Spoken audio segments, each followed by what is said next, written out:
Few understand the need for change more than the people of Michigan, because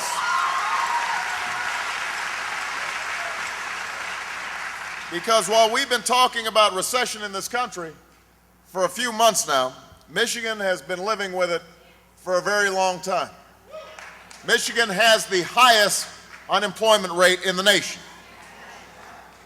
Workers and communities across this state have been struggling for years with a downturn that all of America is feeling today. Now, in fairness, some of these challenges are the product of larger forces beyond the control of government. We've got globalization. We've got technological advances. We've got problems in the energy sector. But there's no doubt that the Bush economic policies have done little to help the working families of Michigan or to build a better future for America. And that, in large part, is what this election in November will be about. John McCain says, we've made, and this is a quote, we've made great progress economically over these past 8 years. And he's promising to do more of the same. This is what he said. He looked at Bush's economic record. He said, we've made great progress. I don't know who he was talking to. He wasn't talking to Doreen and all her fellow union workers who had lost their jobs. He's not talking to the folks in the state of Michigan. He's not talking to the speaker. He's not talking to the 47 million people without health insurance in this country. He's not talking to the millions of additional people who have fallen into poverty while George Bush has been in office. He's not talking to you, and he's not talking to me, and that's why we can't afford to let John McCain spend 4 more years with the same economic policies of George W. Bush.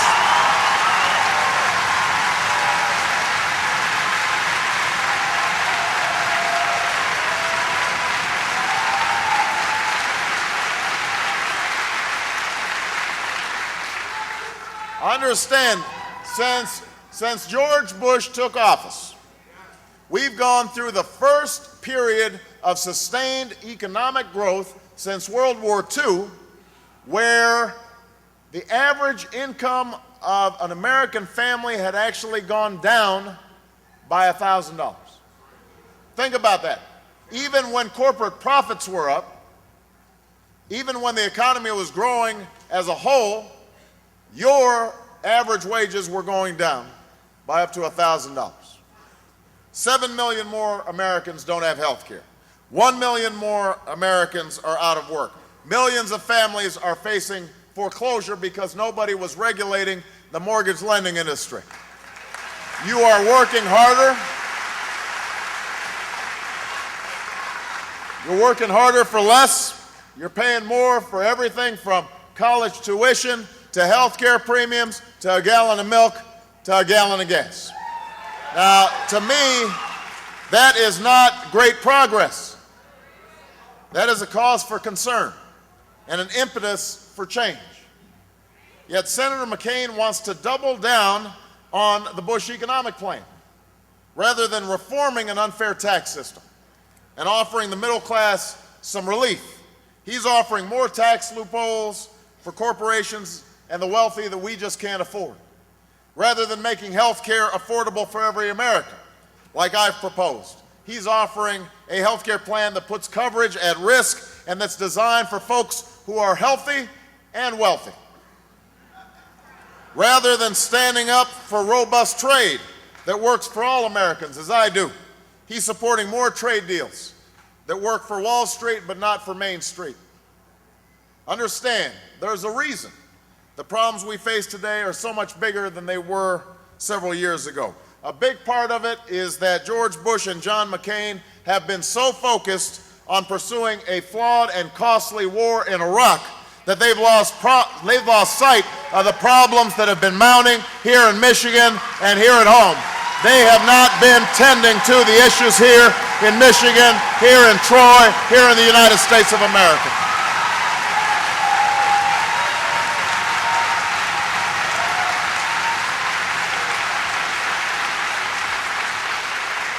And Instead of working to fix our economy and lift up hardworking families, they fought to extend a war that has cost us thousands of precious lives and hundreds of billions of dollars, and that has not made us more safe. A war that strengthened our enemies and distracted us from the need to go after bin Laden and the rest of Al-Qaeda. Just to put this in perspective, for what taxpayers here in Oakland County have spent in Iraq, you could be providing health care for 90,000 people or offering 200,000 college scholarships for Michigan students or hiring 30,000 more elementary school teachers. That's just for the money that you have spent in Iraq. And now it seems like all Senator McCain is talking about on this campaign trail is Iraq, instead of offering real solutions to the problems that you're facing every day. Senator McCain conceded not too long ago that he didn't know too much about the economy. That's not his interest. That's not his priority.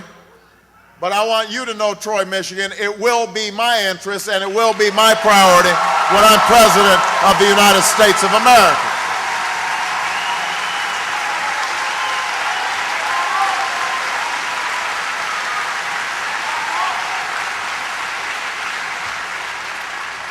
I want an end to a war that's costing America $10 billion a month, and begin to use that money to invest in rebuilding our infrastructure, our roads, our bridges, investing in science and research, investing in a new electricity grid to get alternative energy to places that are needed, to create broadband lines so that every community can tap into the internet superhighway. If people tell you we can't afford those things to rebuild Michigan, to put it back on top, you just remind them we are spending $10 billion a month in Iraq.